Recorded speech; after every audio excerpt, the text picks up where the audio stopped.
अभी मध्य प्रदेश की बड़ी वायरल हो रही थी। एक लड़का बीटेक करके ईंटा उठा रहा था। फिर उसके बाद उसमें डेटा दिखाया गया। एक बड़े चैनल पे खबर चल रही थी, मैं देखा। फिर उसमें डेटा आया कि मध्य प्रदेश में सरकारी पोर्टल पर 26 लाख युवा ने फॉर्म भरा है, यानी वो बेरोजगार है। सरकारी नौकरी आपकी प्राथमिकता नहीं है, तो ये 26 लाख लड़का है, आपने रोजगार मेले में 58,000 दिया, आप कह रहे हो कि इंडिपेंडेंट बनाओगे उनको, बट उसको इसी में मजा आ रहा है। 26 लाख जो फॉर्म भर रहा है, वो जो आवाज उठा रहा है, तो इनको कैसे समझाओगे इन 26 लाख लड़कों को? मैं आपके सामने फिर दोबारा दोहराता हूँ। हाँ। हमने कहा कुल सरकारी पद हाँ। हम सब जोड़ लें तो भी पूरा नहीं हो पाएगा, फैक्ट है। आप ये मैं तो किसी को नहीं बताऊँ, वो तो खुद ही देख लेंगे ना। हाँ। तो आप ही बताइए, जो पढ़ने गया था, तो मैं क्या नौकरी करने गया था? जितने लोग स्कूल कॉलेज में गए हैं, अगर वो सब पर जो नौकरी पा जाते फिर क्या चाहिए? पाते हैं क्या नौकरी? नहीं। तो ये अब ये यथार्थ को सब जानते हैं। जिनको सरकारी सर्विस में जाना है वो जरूर जाए, मैं ना नहीं बोल रहा हूँ। उनके जाने के लिए हम विभिन्न प्रकार की कोचिंग लगा रहे हैं, उनको सब प्रकार की सहूलियत दे रहे हैं, बट उधर प्राथमिकता कम है। लेकिन फिर भी जो बाकी लोग हैं उनका भी तो चिंता करना पड़। सरकार का मतलब सरकार समान ठीक रूप है, से। अब एक सवाल मेरे मन में और आया। आपने कहा 60% बजट सरकारी लोगों पर जा रहा है। अब जनता के तनख्वाह में जा रहा है उनके।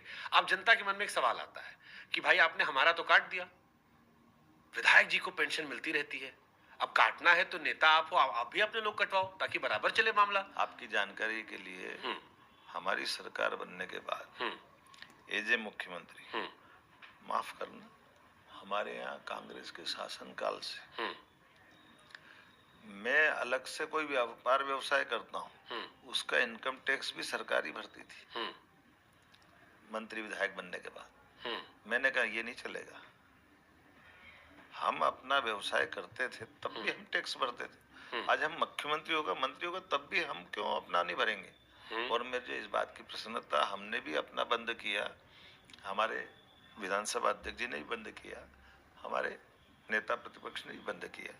अच्छी परंपरा मानते हैं। ठीक है, अच्छी इसके लिए आपको साधुवाद, ये आपने अच्छा काम किया, मैं इसकी तारीफ भी कर रहा कैमरे पे। लेकिन जैसे आपकी नजर उनके पेंशन का भार आपको दिख रहा है, तो पब्लिक को भी नेता के पेंशन का भार दिखता है। उसको लगता है यार नेताजी तो कमा लिए, उनका तो बढ़िया घर बन गया, हमारे यहाँ अब ऐसे कोई गरीब आदमी है, एक हस्बैंड वाइफ है, बुढ़े होकर काम नहीं कर पा रहे, पेंशन आती थी। मैंने आपकी बात संकेत में उत्तर दिया, आप खोल के बात पूछ रहे हो तो मैं बता सकता हूँ।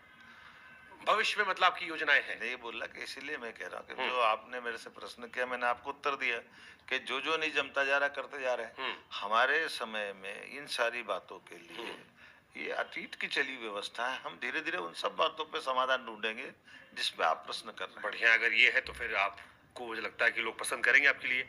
अब आते हैं सर एक बढ़िया सवाल पे। अभी आपके एक बीजेपी के नेता राज्यवर्धन सिंह राठौड़ फौज में है, राजस्थान सरकार में मंत्री है, मैं उनका पॉडकास्ट कर रहा था, तो वो फौज में भी थे, फिर नेता बन गए। तो मैंने कहा सर फौज और इसमें क्या अंतर होता है नेता ही में?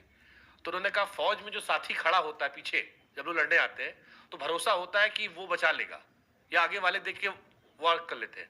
लेकिन नेता में क्या होता है, सामने वाला डर पीछे वाले रहता है कि जो हमारे साथ खड़ा ऐसा तो नहीं वही खंजर मार देगा। 1 साल आपकी सरकार को हो गया, मध्य प्रदेश में बहुत बड़े बड़े चेहरे हैं, इनसिक्योरिटी होती कभी? देखिए, मैं कि दुश्मनों का क्या, मेरा एक धोखा तो अपने देते हैं। एक निवेदन है, मैं नहीं जानता हूँ, मैंने वो उनका इंटरव्यू नहीं देखा, नहीं तो मेरे मित्र में उनको समझाइश दूंगा कि वो थोड़ा सा अपने बोले गए शब्द में, वो विनोद में बोल गया हूँ ये मान के चलो, वो अर्ध सत्य पूर्ण सत्य नहीं है। क्यों? मैं उसका उत्तर देता हूँ। जैसे खेल है ना, खेल कुछ इंडिविजुअल गेम होते हैं, जैसे निशानेबाजी आप करोगे कोई पकड़ लेते हो आप सट से। क्यों? मैं समझ गया आप क्या कहना चाह रहे हो। हाँ हाँ, बढ़िया बता रहे हो आप। हाँ, बात समझ में आ गई? हाँ हाँ हाँ। लेकिन हॉकी में आगे अकेला नहीं खेल सकता, तो टीम में खेलना पड़ेगा। मैं क्रिकेट अकेला नहीं खेल सकता, फुटबॉल अकेला नहीं खेल सकता, ऐसे राजनीति कोई अकेला नहीं खेल सकता। गलत बोला। जबरदस्त, राज्यवर्धन जी को आपने करियर मोटिवेशन दे दिया। आपने याद दिलाई, मैंने तो देखा नहीं था, मेरे भाई बोलूंगा उनके जरा।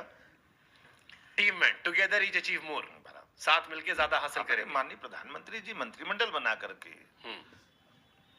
हम तो विक्रमादित्य की नगरी वाले नवरत्न चला रहे थे। सभी राजा, कोई भी राजनीतिक टीम गेम के बिना कैसे चले? ठीक बात, लेकिन जनता जो होती, देवता भी इंद्र दरबार। समझ गया सर, मैं समझ गया, आपने राज्यवर्धन जी के लिए मैसेज दे दिया। लेकिन जनता जो तुझसे कंपैरिजन करने में बड़ा मजा आता है। अब यहाँ मामक सरकार थी।